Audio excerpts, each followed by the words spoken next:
Развитие, perspective. Exchange, territory, participation. Entwicklung, conseil de développement. Euradio Nantes vous présente Fréquence citoyenne, l'émission à l'écoute du futur. Bonjour à tous et merci de nous retrouver sur Euradio pour le dernier rendez-vous avant l'été de Fréquence citoyenne, l'émission du Conseil de développement Nantes Métropole. Alors nous recevons aujourd'hui Marc Boucherie, qui vient de publier chez Libri Nova un livre intéressant et au titre lourd de sens, Notre-Dame-des-Landes, autopsie d'un déni démocratique. Bonjour Marc Boucherie. Bonjour. Comme d'habitude, Philippe Audic, le président du Conseil de développement, est avec nous, nous accompagne et intervient quand il veut. Il n'y a pas de problème. Bonjour. Alors, deux mots sur vous, Marc Boucherie. Vous avez une circonstance particulière. Vous avez assuré la direction du syndicat mixte aéroportuaire qui regroupait les collectivités locales de toute tendance, qui étaient favorables au transfert. Et vous avez assuré ce poste de 2016 à 2018, c'est-à-dire que vous avez vécu les dernières heures du dossier. Et donc toutes les péripéties qui ont conduit à l'abandon du projet en janvier 2018. Et de cette période, vous en gardez un souvenir qu'on peut dire un peu amer. On peut dire ça comme ça. Alors, dans ce livre qui a été coécrit avec le journaliste de France Info, Frédéric Beniada, vous revenez sur le cheminement de ce projet, sur les conflits qu'il a suscités, et jusqu'au dénouement le 17 janvier, quand le Premier ministre Édouard Philippe a annoncé l'abandon. Alors, c'est le livre d'un acteur engagé, hein, vous n'avez pas votre drapeau dans votre poche, mais vous avez quand même été déçu de l'issue de ce dossier. Mais au-delà du livre engagé, c'est aussi un récit très documenté, notamment sur la période de fin du dossier, qui est plutôt utile à tous ceux qui veulent comprendre le cheminement d'un feuilleton qui s'étale sur quasiment un demi-siècle de l'histoire locale. Alors comme dans tout feuilleton, on devrait dire même série télé, parce qu'il y a eu plusieurs saisons, il faut connaître le début pour comprendre la fin, et tout et son contraire a été dit dans ce dossier, et un peu de mise en perspective quand même, c'est pas complètement inutile. Alors essayez quand même de nous retracer un peu les grandes dates de ce projet, son évolution. Qu'est-ce qu'il faut retenir pour bien comprendre quand même l'évolution de ce dossier ? En fait, le début de ce projet, c'est les années 60, lorsque les élus et l'État se posent la question de transférer l'aéroport de Nantes-Atlantique. En fait, pour une raison principale, c'est qu'il est déjà à cette époque-là extrêmement proche de la ville. Et parallèlement, les élus font le constat que l'aéroport de Rennes-Saint-Jacques est également très très contraint en termes d'urbanisme. Et donc, assez rapidement, dès les années 60, les acteurs se rendent compte que l'aéroport ne pourra probablement pas rester ad vitam aeternam ici, en raison de sa localisation, puisque la piste est à 1,7 km du centre-ville. Et donc, dès les années 60, des études sont lancées, jusqu'à progressivement la création de la zone d'aménagement différé, qui va donc entraîner la mobilisation du département, qui rachètera peu à peu les terres pour transférer cet aéroport. Et puis ensuite, il y a un certain nombre de dates importantes qui sont le début des années 90 avec la mobilisation de la Chambre de commerce à l'époque qui relance un certain nombre d'études pour voir si le transfert est toujours nécessaire, jusqu'au débat public de fin 2002, début 2003, et puis ensuite la déclaration d'utilité publique de 2008, jusqu'aux études finalement de la commission du dialogue, du Conseil général de l'environnement et du développement durable, et puis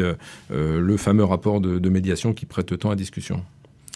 Et dans les arguments anti-aéroport, il y a eu cette idée que c'était un projet du passé qui finalement a été abandonné parce qu'il était représentatif d'une autre époque. C'est un argument que vous contestez, vous, dans votre livre. Oui, alors c'est vrai que c'est un argument qui médiatiquement est très bien passé. Effectivement, on a fait croire que c'était un projet pour accueillir le Concorde. En fait, le projet a effectivement été étudié tout au départ à 4 pistes, et puis il a été également évoqué pour accueillir des déroutements d'avions de Roissy. mais le projet qui est lancé lors du débat public de 2002-2003 est en fait le projet globalement qui sera présenté aux concessionnaires choisis en 2011. D'ailleurs, le débat public, je le dis dans le livre, est postérieur à l'accident du Concorde à Gonesse. Et c'est vrai que très peu de personnes relèveront cette information que finalement, malgré l'argument médiatique qui est effectivement bien passé, très peu relèveront que ce projet a été lancé après l'accident du Concorde. Ce projet est un projet d'État. Mais au cours de son histoire, on a parfois eu du mal à identifier localement qui il portait et qu'il portait vraiment. Les acteurs politiques, les acteurs économiques, tout ça n'a pas toujours été forcément très très clair. Et là aussi, il y a eu des étapes quand même dans le portage de ce dossier. Oui, alors c'est vrai que ça a été un projet d'État, mais qui quand même a été fortement porté dans les années 90 par la Chambre de commerce, qui assure à cette époque-là la gestion, et deux hommes ont notamment porté le projet à ce moment-là. C'est Alain Mustière, qui était le président de la Chambre de commerce, et Michel Benoît, qui était le directeur de Nantes Atlantique. Et ce sont eux qui, à ce moment-là, ont incarné le projet. Et puis, ont réussi finalement à faire un consensus politique à l'époque et de droite et de gauche, puisque tous les acteurs locaux soutenaient le projet, que ce soit Jean-Marc Ayrault, Olivier Guichard à la région, Luc Dejoie au département et Charles-Henri de Cossé-Brissac. Il y a eu un accord assez unanime pour soutenir ce transfert. Et donc, du coup, c'est vrai que je dirais que l'incarnation a été un peu disséminée entre plusieurs porteurs qui, finalement, ont accompagné le projet et ont accompagné l'État qui en était le porteur, même si, dans les années 90, l'État voyait d'un mauvais œil que le propre gestionnaire relance ses études à ce moment-là et considérait que c'était plutôt à l'État de le faire.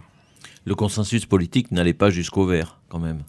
Le consensus politique n'allait pas jusqu'au vert, quoique, je dirais, puisque dans les années fin des années 90, en fait, la majorité à la ville de Nantes avait un certain nombre d'élus verts qui, eux, portaient le projet et le soutenaient à cette époque.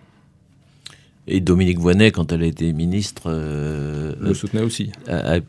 A été au moins considéré comme un soutien, même si ça a été la plus ou moins contesté après. Alors ce projet, s'il a été abandonné, c'est aussi qu'il a eu des opposants et que cette opposition, elle a évolué aussi au fil du temps. Et là aussi, c'est quoi les étapes de cette opposition ?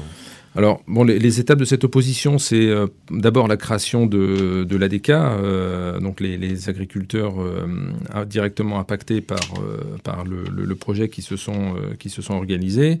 Et puis, petit à petit, on va dire une opposition qui s'est élargie à d'autres composantes, à la fois des élus qui, effectivement, s'en sont servis comme tremplin médiatique, des organisations qui effectivement s'en sont servies aussi pour faire parler d'elles plus que du projet en lui-même.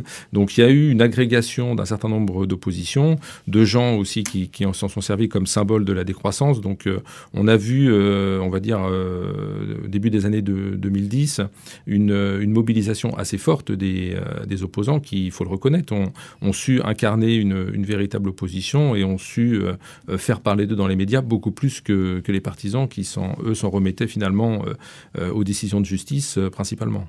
Et à quel moment on passe du local au national pour l'opposition ? On passe du local au national principalement à la nomination de Jean-Marc Ayrault à Matignon, puisque en 2012, finalement, un projet qui était interrégional devient un projet national. Et c'est là finalement que tous les médias locaux affluent pour parler du projet, et que probablement on n'a pas su suffisamment faire face à cette vague médiatique, alors que les opposants, eux, ont su se structurer. Mais ce qu'on appelait la ZAD s'installe quand même avant 2012, les premiers camps climat, l'arrivée de jeunes gens qui venaient de l'extérieur, c'est quand même antérieur. Il y a quelque chose qui s'est joué autour de cette époque. Oui, c'est vrai que la ZAD, en fait, les premiers zadistes arrivent dans les années 2009, notamment, avec notamment le rassemblement estival qui devient un petit peu leur emblème.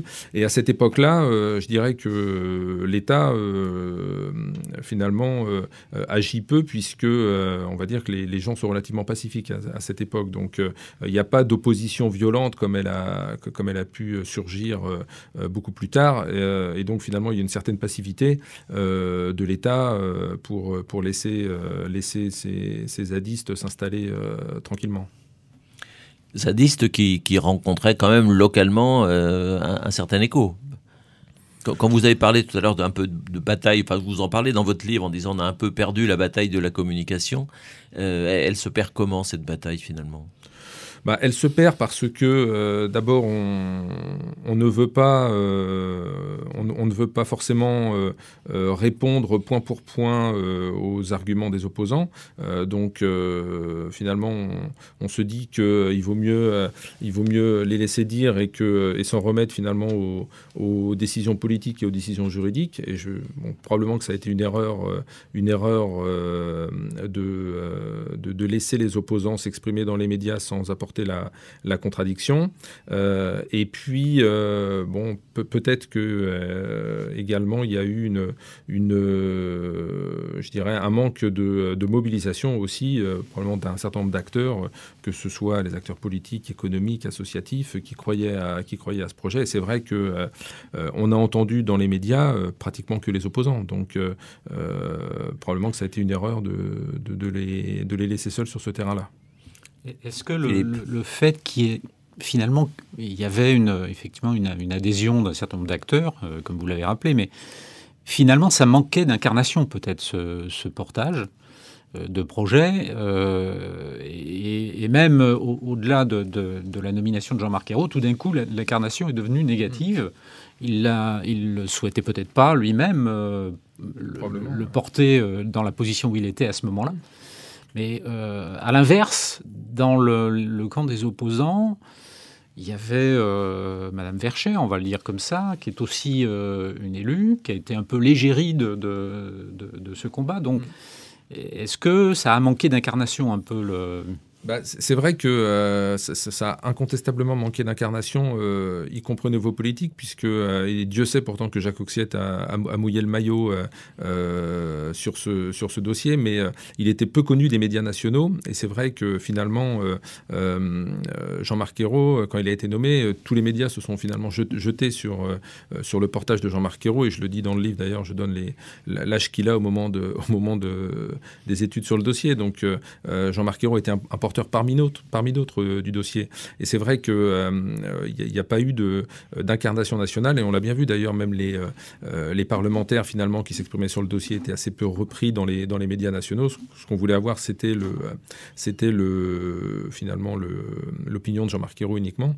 Et c'est vrai qu'il y a probablement qu'il n'y a pas eu d'autres acteurs que Jean-Marc Ayrault avec une stature nationale ou une expérience nationale suffisamment connue. Je le dis dans le livre d'ailleurs, finalement le seul défenseur du projet à ce moment-là, c'est Jean-Yves Le Drian qui a déjà été secrétaire d'État, mais il n'y a pas de porteur de projet qui a déjà été ministre ou qui a été au gouvernement, et incontestablement les autres porteurs ne sont pas connus des médias nationaux, et on a pu voir sur ce dossier aussi comment fonctionnent les médias nationaux, avec un besoin d'avoir des références et des personnes connues au niveau national pour parler des dossiers. Mais vous mettez aussi en cause dans le livre le rôle de certains médias locaux, enfin du principal média local, dont vous dites la couverture du projet était assurée par un opposant au projet lui-même, et qui a donc favorisé l'expression, on va dire, des opposants plutôt que celle des porteurs du projet. Oui, absolument. Je me suis permis de le dire sans citer son nom, parce que je ne suis pas dans une logique de régler des comptes, mais parce que des journalistes eux-mêmes de Ouest France m'ont dit que ça avait posé de réels problèmes au sein de la rédaction, et qu'eux-mêmes aspiraient aussi à traiter le dossier probablement de manière un peu plus neutre. Et d'ailleurs, je fais référence dans le livre à une rencontre entre ce journaliste et Alain Mustière lorsqu'il reprend la présidence des Ailes pour l'Ouest, pour justement comprendre le traitement de ce journal. Et ce journaliste en question, d'ailleurs, ne se cache pas d'être opposant au dossier. Et il faudra effectivement un échange avec François-Régis Hutin à Paris avant le référendum, puisque au moment du référendum, tous les partisans se disent avec un traitement orienté du principal quotidien de l'Ouest, on va avoir des difficultés. Et donc, lors d'un entretien avec François-Régis Hutin, effectivement, on demande un traitement neutre du dossier, et je sais que ça a eu des conséquences, puisqu'effectivement, il y a eu plusieurs relectures des articles de Ouest France au moment du référendum notamment. Et au-delà de la presse, est-ce qu'il n'y a pas eu un autre combat en termes de communication qui a été perdu par les porteurs de projets? Je pense aux réseaux sociaux en particulier. Vous y faites allusion d'ailleurs dans le livre. Les opposants ont su utiliser les réseaux sociaux, Twitter, Facebook, ce que n'ont pas fait les porteurs de projets, en tout cas dans la même période. Oui, probablement. Alors, on a perdu la bataille des réseaux sociaux, on a perdu la bataille médiatique aussi, parce qu'on n'a pas voulu se donner les moyens d'être présent sur ce terrain-là. Je dirais que les réseaux sociaux, je sais que les partisans, puisqu'on a débattu plusieurs fois avec eux, et j'entretiens toujours d'ailleurs de bons rapports avec eux. En fait, on a beaucoup échangé. Je sais qu'il y avait 4 ou 5 personnes à temps plein qui passaient du temps sur les réseaux sociaux. Donc c'est vrai que les partisans n'ont jamais eu ou n'ont jamais voulu se donner les moyens. Mais je dirais que au-delà des réseaux sociaux, puisque les réseaux sociaux c'est une des données, c'est plus l'environnement global du médiatique, effectivement, où on n'a pas voulu non plus expliquer le dossier suffisamment aux journalistes. C'est un dossier qui est très compliqué sur le plan technique, sur le plan environnemental, et probablement qu'on aurait dû, depuis les années... depuis la déclaration d'utilité publique, davantage expliquer ce dossier aux médias nationaux. On va prendre une première pause.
Fréquence citoyenne.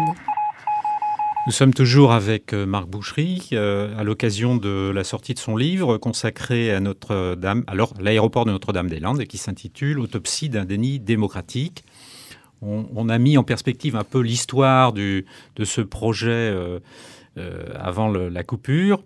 Donc on en vient maintenant au dénouement. D'abord, je dois dire que votre livre est un livre, qui pourrait tout à fait servir dans des formations à la conduite d'un projet avec l'application des lois multiples qui interviennent sur un projet comme ça. Et on sait qu'il y a eu des recours administratifs à tous les niveaux. Donc c'est assez précis puisque vous citez pratiquement date par date tout ce qui a pu se passer avec les rebondissements, le sentiment qu'à un moment ça basculait du bon côté, de votre côté en tout cas, de votre point de vue, et puis tout d'un coup, ça ne se passe pas tout à fait comme prévu. Donc on en vient au dénouement. Et donc, ce qui est intéressant, c'est peut-être de reprendre ce que le président de la République a pu dire, par exemple, dans sa campagne électorale, et puis de dérouler un petit peu le processus jusqu'à l'intervention du Premier ministre Édouard Philippe en janvier 2018.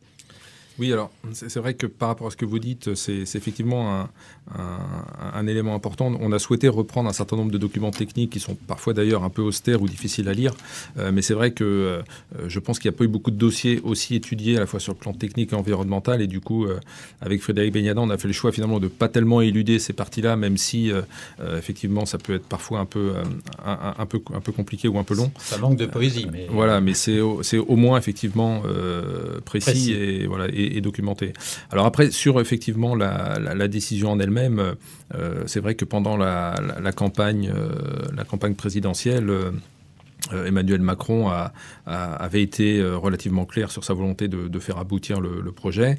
Et puis, finalement, on perçoit assez vite, finalement, une certaine ambiguïté lorsqu'il fait une audition au WWF, qui est vraiment un peu le moment de bascule. Donc, on sent bien à ce moment-là l'influence des Verts auprès de lui. Et puis, finalement, au fur et à mesure de sa campagne, à chaque fois, il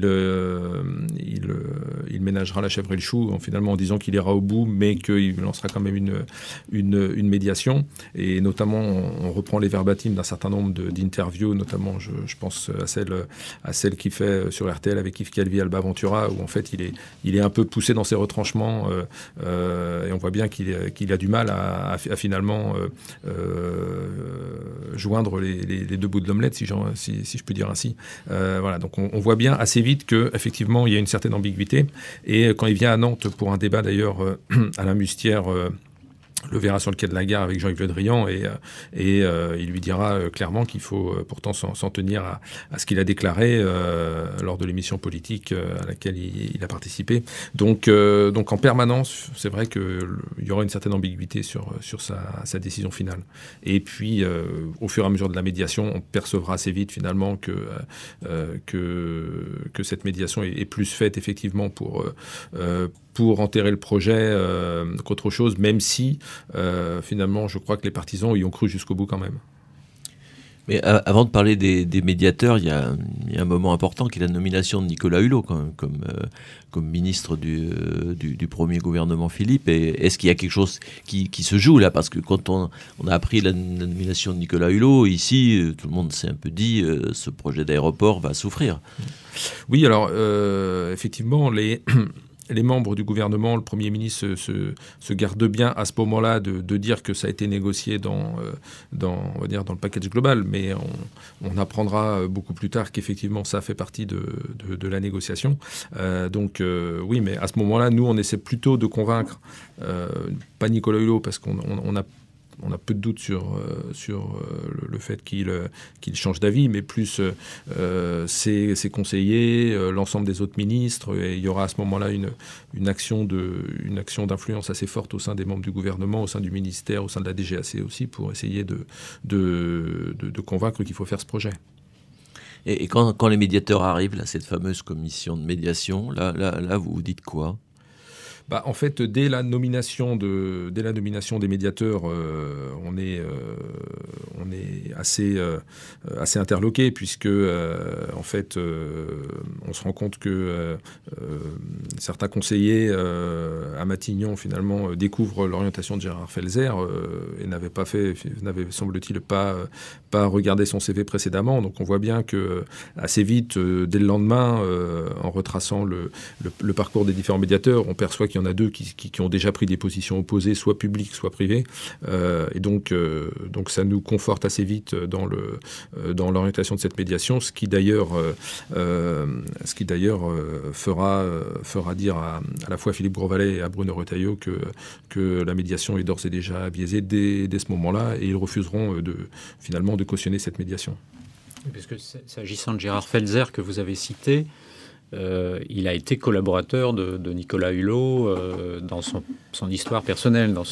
Oui, alors ils sont effectivement très proches, puisqu'ils avaient traversé l'Atlantique ensemble et se sont échoués au Cap-Vert et sont depuis très très proches. Et effectivement, Gérard Felzer était le directeur de campagne de Nicolas Hulot lors de la primaire écologiste en 2012. Et ils sont très très liés. Il lui a remis la Légion d'honneur. Donc on sait qu'effectivement, cette nomination n'est pas due au hasard.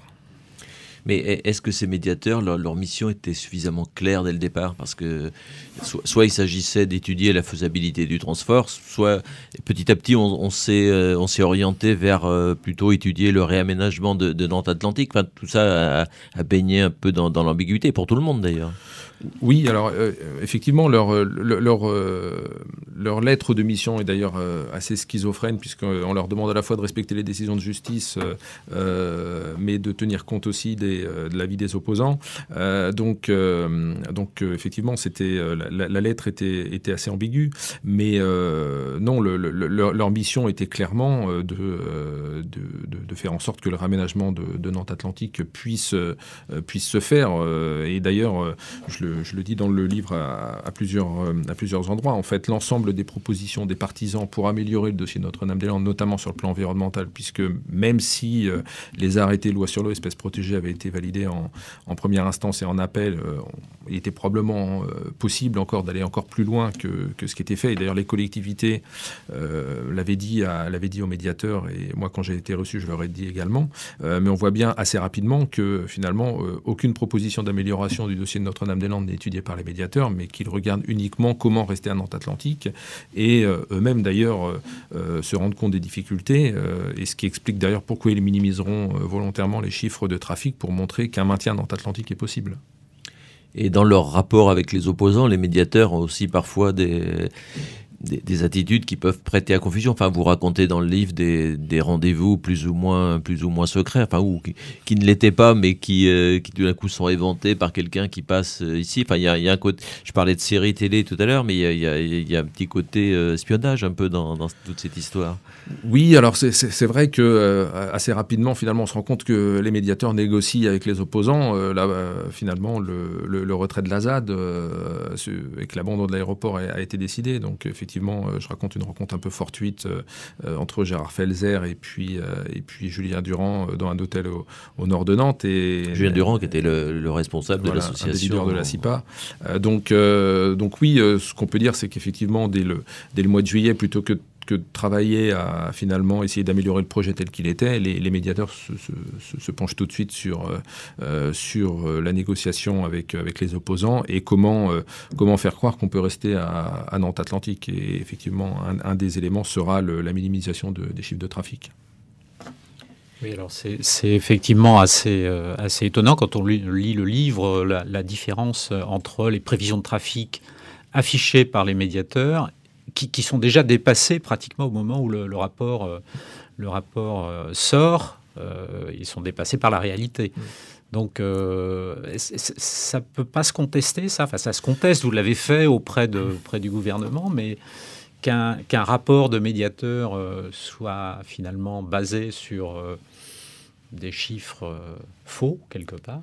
En fait, on est à ce moment-là dans une période où, médiatiquement, on est totalement inaudible. C'est-à-dire que tout ce que disent les opposants, tout ce que disent les partisans, en fait, est peu pris en compte puisqu'il y a une médiation et que, de toute façon, cette médiation est le point de convergence de l'ensemble des décisions qui vont découler du projet. Donc, je dirais que quoi qu'on dise à ce moment-là, on est assez peu audible. Et d'ailleurs, je le dis dans le livre, la DGAC elle-même est extrêmement critique vis-à-vis des médiateurs. Et moi, j'ai eu au téléphone des membres de la DGAC qui m'ont contesté les chiffres des médiateurs. Vinci les conteste eux-mêmes lors de plusieurs rendez-vous à la fois sur Nantes Atlantique, à la fois au ministère entre le mois de juillet et le mois d'octobre.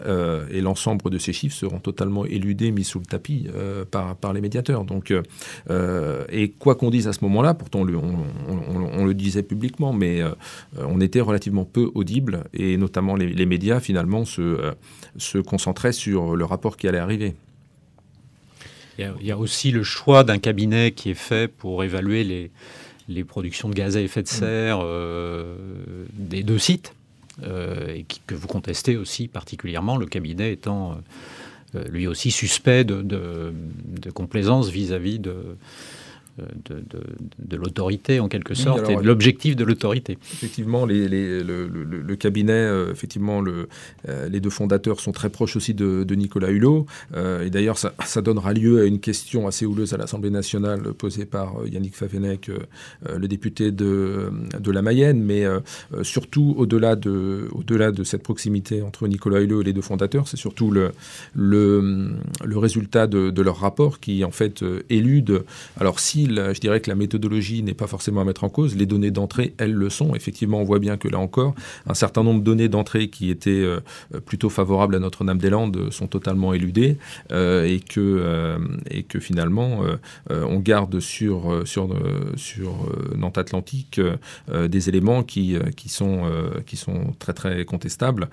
Je pense notamment au fait qu'on n'inclut pas dans le bilan carbone la réfection de la piste ou que finalement on considère que les phases d'approche des avions sont similaires à Nantes Atlantique et à Notre-Dame-des-Landes, alors qu'il y aura 2 pistes à Notre-Dame-des-Landes et que ça permet d'économiser 100 000 km de roulement des avions. Donc tous ces éléments-là sont totalement éludés dans le rapport. Donc on voit bien que là aussi, il y a une volonté de minimiser l'intérêt de Notre-Dame-des-Landes, y compris sur le plan environnemental. Et pourtant, jusqu'aux dernières heures du dossier, finalement, je pense que les partisans de ce projet y ont cru, puisque Édouard Philippe rend visite à un certain nombre de maires de l'agglomération et ne laisse rien transparaître de la décision. À ce moment-là, dans les derniers jours, vous y croyez encore ? Oui, j'y crois encore, même si, en fait, on y croit. On joue le match jusqu'au bout, je dirais. Hein, c'est un peu ça, mais c'est pas la même chose qu'y croire. Non, mais on joue le match jusqu'au bout. Mais c'est vrai que, y compris la réunion du 12 janvier avec le bureau du SMA, où là, je vois les élus défendre devant le Premier ministre le dossier. Quand on en sort, je me dis, voilà, le gouvernement ne peut pas ne pas faire ce projet après avoir entendu les propos des élus, de telles convictions et puis de telles réalités. Donc c'est vrai que à chaque fois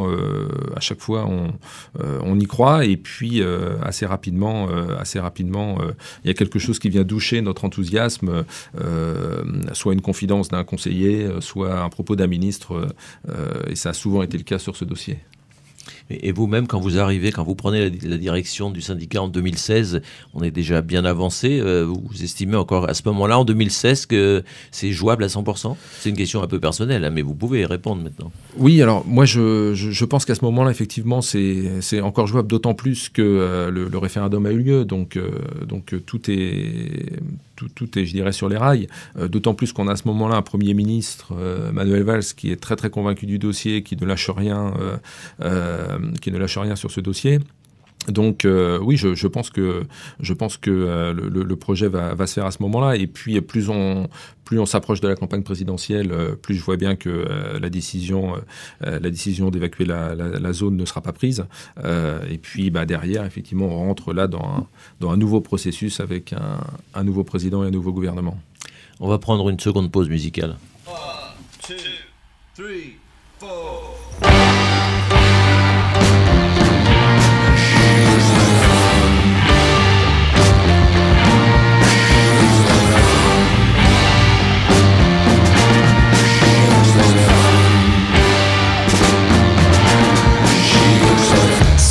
like you got a straw in something tropical. I've got the party plugged right into my skull. Wayne Manor, what a memorable NYE. Good morning, cheeseburger, snowboarding.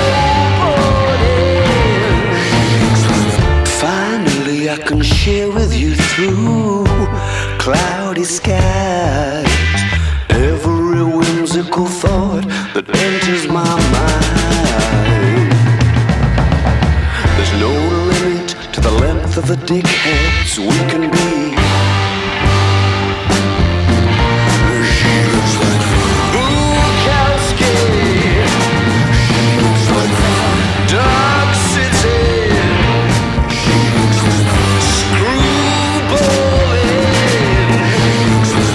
finally, there's a place where you can wag your tongue, baby. But why can't we all just get along? Dance as if somebody's watching, 'cause they are.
Fréquence citoyenne. Toujours en compagnie de Marc Boucherie qui vient de publier chez Librinova Notre-Dame-des-Landes, autopsie d'un déni démocratique. Alors, dans cette émission, on ne refait pas le match des pour et des contre l'aéroport. Hein. C'est pas le sujet, mais on essaie de comprendre ce qui s'est passé, notamment dans les derniers moments. Et j'aimerais bien qu'on parle un peu des conséquences. Alors, il y a des conséquences politiques et des conséquences économiques de l'abandon de ce projet, mais il y a aussi des conséquences démocratiques. Parce que, vous le rappelez dans le livre, il y a au moins 140, je crois 140 ou 150 décisions de justice, toutes favorables à la poursuite de ce projet. Et il y a eu un référendum qui a donné un résultat assez clair, qui était favorable au transfert. Et pourtant, on arrive à une décision d'abandon. Alors, les conséquences démocratiques, c'est quoi ? On est vraiment dans un dossier qui est hors sol. On est dans quelque chose style Plogoff, Larzac, et de toute façon, le politique ne peut guère prendre d'autres décisions. Et qu'est-ce que ça peut avoir comme conséquence sur une concertation qui va s'ouvrir maintenant et qui est celle du réaménagement de Nantes Atlantique ? Enfin, comment vous analysez ça, ces conséquences démocratiques de cet abandon ? C'est vrai que ça a des conséquences démocratiques importantes. Je dirais que moi, c'est même à la rigueur plus que le projet en lui-même de transfert d'un aéroport, d'une plateforme, d'une infrastructure qui se fait dans beaucoup d'autres territoires. C'est plus finalement ce déni démocratique qui m'a choqué. Et puis surtout, au-delà de ça, c'est la méthode employée, c'est-à-dire faire croire que finalement le réaménagement de Nantes Atlantique n'avait jamais été étudié, faire croire que les gens ont voté sur des bases qui n'étaient pas saines, en fait remettre en cause finalement en soi le processus démocratique en lui-même.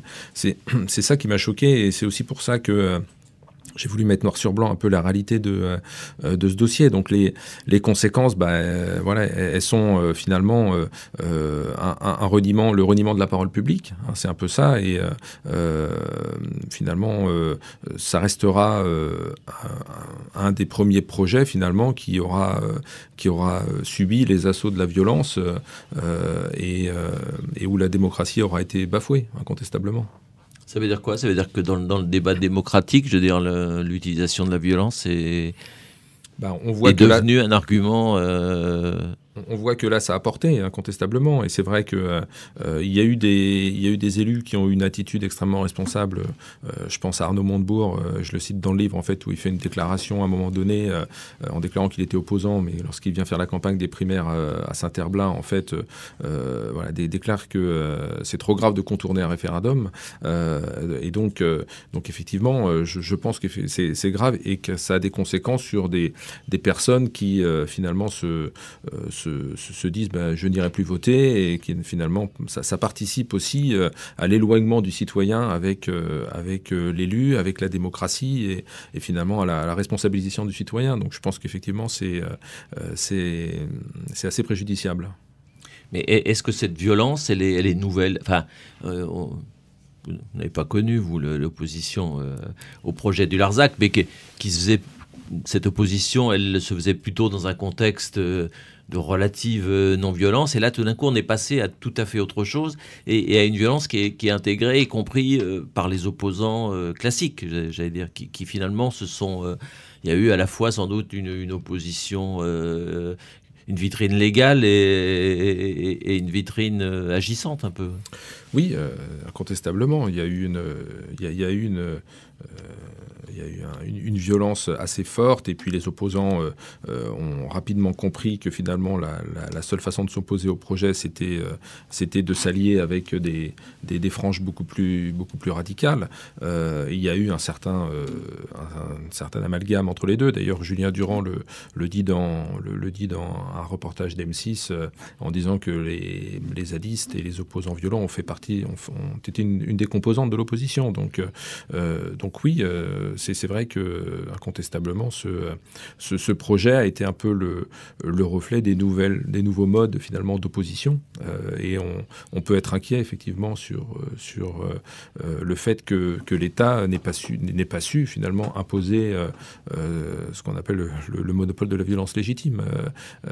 Voilà, ça aura des conséquences probablement, et d'ailleurs probablement que la crise qu'on a vue ces derniers temps est aussi une des conséquences de ça, de montrer que finalement on n'était plus écouté dans les urnes ou dans les corps intermédiaires, et donc ça ne pouvait être que par la violence qu'on était écouté.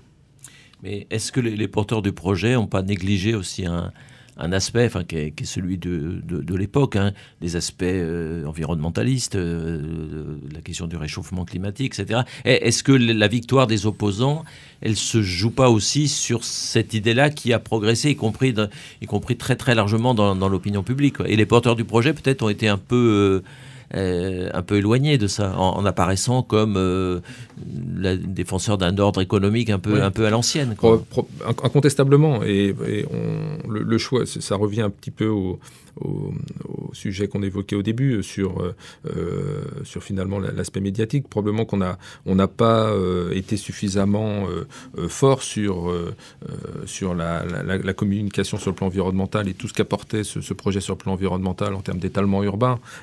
C'est un enjeu majeur pour Nantes Métropole d'éviter l'étalement urbain, et incontestablement ce transfert y participait. Là-dessus on a eu des lacunes, et puis probablement que effectivement sur le plan environnemental, on n'a pas su expliquer comment ce projet allait améliorer à la fois le bilan carbone de la région, et puis en quoi ça permettait d'améliorer finalement les émissions de gaz à CO2 de par les deux pistes, de par un certain nombre d'améliorations de l'aérogare qui était prévu là-bas. Donc effectivement, on a péché, et probablement que si on a perdu la bataille, c'est avant tout aussi de notre faute, et parce qu'on n'a pas été suffisamment précis et fort sur ces éléments-là. Juste peut-être avant d'en venir au projet de réaménagement de Nantes Atlantique, Qu'est-ce que vous savez de la situation sur la ZAD actuellement? C'est-à-dire qu'on n'en entend plus parler, le calme semble être revenu, mais quand on lit votre livre, on a le sentiment qu'il y a encore des zadistes implantés, prêts à... Alors, moi, ce que je sais aujourd'hui, c'est qu'il y a à peu près une centaine, 100 à 150 zadistes qui sont toujours présents à des endroits bien localisés et qui, pour l'instant, vivent leur vie et auprès desquels l'État n'a pas souhaité intervenir. Et puis, il y a toute une frange qui, effectivement, est rentrée dans un processus de régularisation en lien avec le département qui a racheté les terres. Voilà, donc il y a ces deux phases. Et je dirais que tant que ceux qui sont sur zone ne manifestent pas une opposition violente, on n'en parle pas trop pour l'instant, mais il y a toujours une frange importante qui est là. D'accord. Et alors sur la concertation qui est en train d'être ouverte concernant le projet de Nantes Atlantique, le réaménagement de Nantes Atlantique, la question c'est est-ce qu'on peut avoir un mouvement violent qui émerge de la part des riverains de Nantes Atlantique? Certains sont assez remontés sur le fait qu'il n'y ait pas eu de transfert et sur les nuisances qu'ils subissent. Est-ce que c'est un risque? Alors, moi, je ne sais pas si ce sera aussi violent, parce qu'il me semble que les riverains de Nantes Atlantique ont pas forcément la même volonté de violence que ceux qui opéraient à Notre-Dame-des-Landes.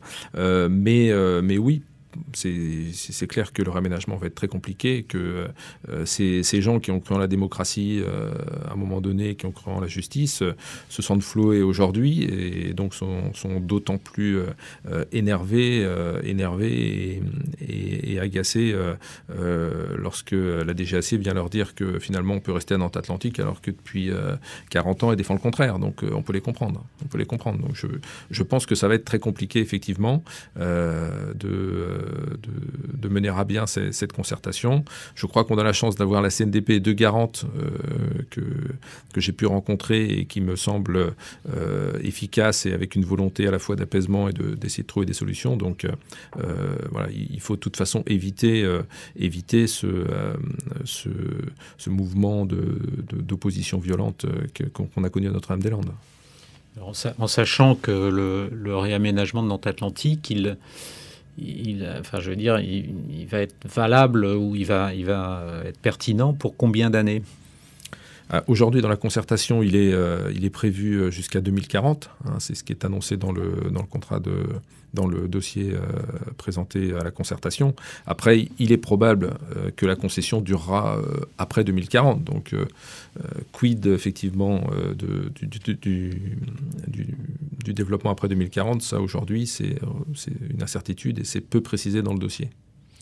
Oui, mais compte tenu de la connaissance que vous avez désormais des arcanes de l'État et de ces revirements possibles, vous le voyez comment l'avenir de Nantes Atlantique? Dans 20 ans, la piste, on aura quoi? Une piste transversale, une piste en V, une piste allongée, on aura... Qu'est-ce qui se dessine? Sincèrement, aujourd'hui, moi, je ne peux pas répondre à cette question. La concertation est en cours. Il est possible que l'État décide de ne rien faire, au contraire décide de faire une piste en V. Personnellement, la piste transversale me semble difficile à mettre en place, à la fois sur un plan technique et puis vis-à-vis des riverains qui, pour le coup, seraient eux touchés, même si ils seraient probablement moins nombreux que sur la piste actuelle. Mais bon, je trouve que ce serait un peu délicat quand même de leur dire c'est vous qui allez désormais subir les nuisances sonores. Donc, sincèrement, c'est difficile de savoir aujourd'hui ce qui va sortir de cette concertation, tant le dossier est compliqué sur le plan technique, sur le plan environnemental. Je rappelle quand même qu'on est en bordure d'une zone Natura 2000 et tous les rapports depuis notamment la commission du dialogue disent que ce sera compliqué d'étendre du foncier en bordure de cette zone. Donc effectivement, s'il faut étendre la piste ou faire des acquisitions foncières, je pense que ça va être très compliqué. Et si je pousse un peu la question, selon vous, c'est quoi la meilleure solution? Alors vous allez me répondre le transfert, mais c'est pas forcément d'actualité aujourd'hui. Ce serait quoi la meilleure solution? Non, moi personnellement, je pense que les extensions de pistes qui sont envisagées aujourd'hui, qui permettent effectivement de survoler Nantes de quelques dizaines de mètres plus haut, font gagner 2 à 3 décibels en termes de bruit. Vu les enjeux à la fois financiers que ça pose et puis les enjeux environnementaux que ça pose à Saint-Aignan-de-Grandlieu, je pense qu'il faut quand même bien se poser la question avant d'envisager ces extensions de pistes. Bon, sur le reste, après, de toute façon, il n'y a pas de bonne solution. On l'avait dit bien des fois, il n'y a pas de plan B dans ce projet. Donc, de toute façon, tout le monde sait que les solutions qui seront trouvées seront compliquées et probablement que l'État va essayer de choisir la moins mauvaise. Et est-ce que la question du transfert se reposera un jour? Écoutez, ça c'est difficile d'y répondre aujourd'hui. En tout cas, une infrastructure comme ça se prépare probablement pour 50 à 100 ans. Il est probable qu'on restera pas 50 ans ou 100 ans à Nantes Atlantique dans cette zone qui est extrêmement proche de l'agglomération et qui entraîne un survol de toute l'agglomération nantaise sur une distance importante et probablement un avion toutes les 2 à 3 minutes en heure de pointe. Donc ce sera très compliqué à maintenir.